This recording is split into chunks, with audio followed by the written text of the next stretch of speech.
Praise the Lord everyone. परमेश्वर ने आज का दिन हमें दिखा, परमेश्वर का धन्यवाद करती हूँ। परमेश्वर का आज का खूबसूरत सा वचन आपके साथ शेयर कर रही हूँ।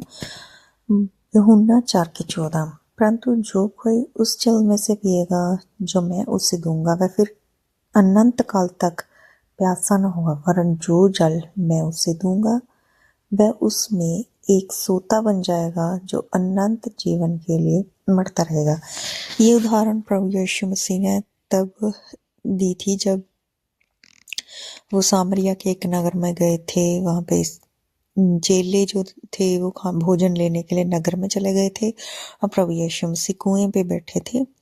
तो वहाँ पे सामरी स्त्री जो है जल भरने के लिए आ जाती है।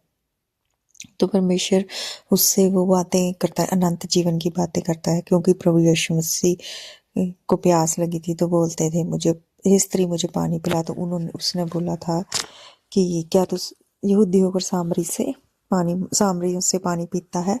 तो प्रभु ने उसको बोला था कि तू जो जल की बात करती है वो तो उससे फिर से प्यास लग सकती है, लेकिन जिस जल की मैं बात करता हूँ वो अनंत जीवन के लिए है।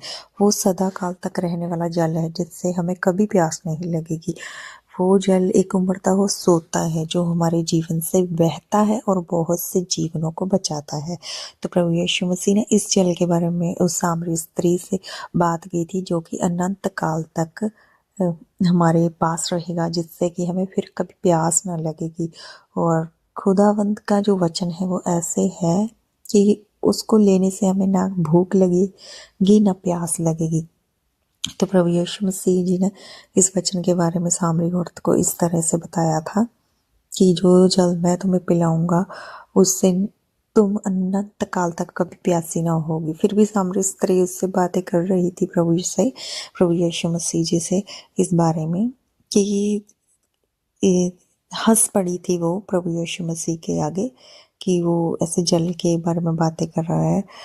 कि अगर वो सोच रही थी इस बारे में, उसके दिमाग में ये भी चल रहा था उस टाइम पे कि अगर मैं जल भरने को ऐसे आती हूँ कुएं के ऊपर, अगर सचमुच इसके पास वो जल है तो मैं क्यों ही आऊँगी जल बार बार भरने के लिए कुएं के ऊपर। तो परमेश्वर का धन्यवाद करते हैं कि परमेश्वर ने उसकी फिर भी बुद्धि को खोला जब प्रभु यीशु मसीह ने उसके बारे में उसको बताया कि तू 7 पति कर चुकी है और जिसके साथ तू रहती है वो भी तेरा नहीं है। तो फिर उसकी आंखें खुल गई तो वो नगर में गई। तो परमेश्वर का धन्यवाद करती हूँ कि उसको इस अनंत जल के बारे में परमेश्वर ने बताया और हमें भी इस अनंत जल की लायक बनाया, इस अनंत सोते के लायक बनाया, जो कि हम सबके लिए बांटना, हमें सबके साथ बांटना चाहिए। परमेश्वर का धन्यवाद करती हूँ। और सुबह सुबह आज मौसम अच्छा था और धूप निकली हुई थी अच्छी। तो हम दूध लेने के लिए जा रहे थे, नीचे जब गई इतना खिलारा पड़ा हुआ था, मुझे समेटना था सारा। और ये मेरा बेटा है, मुझे काम नहीं करने देता है। तो ये जी कुंडे का काम देख लो, ऊपर सीढ़ियाँ हैं, सीढ़ियों से सुबह उठकर इधर तंबाकू फेंकता है, थूकता है हमारे दरवाजे के पास। ये ऊपर सीढ़ियाँ हैं इसकी और ये कितने टाइम से ये काम कर रहा है। मैंने नोटिस ही नहीं किया था, लेकिन मुझे ज़रूरत भी नहीं है नोटिस करने की, लेकिन ये ऐसे कैसे काम करके हमको हरास करते हैं।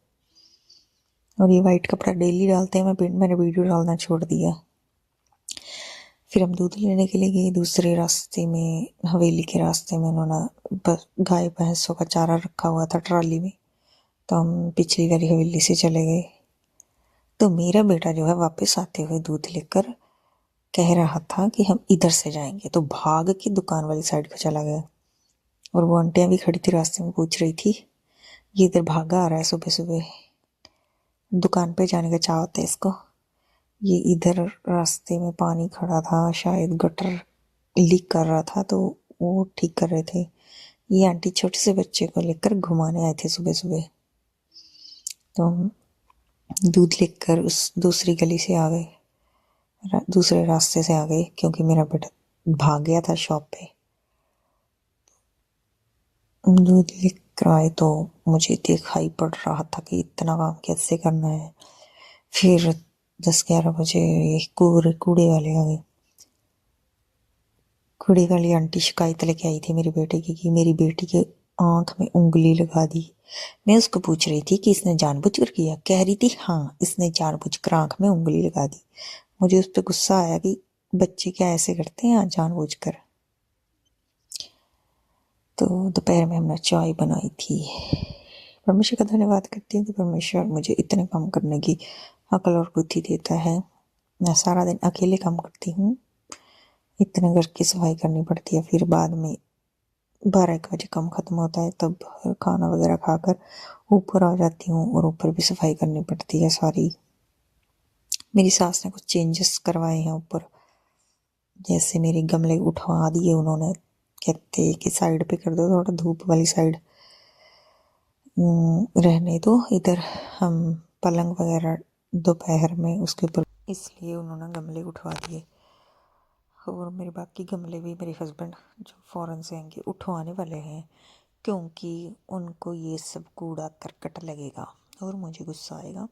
लेकिन मैं उनसे प्यार से बोलूँगी कि आप मुझे दूसरे वाले गमले ला दो, फिर अच्छे वाले जो कि कलरफुल होते हैं, जिनसे कि अच्छा लगे। मैंने ये बोतल जो थी प्लास्टिक की, उनको कट करके बनाए थे, मुझे अच्छे लगते हैं।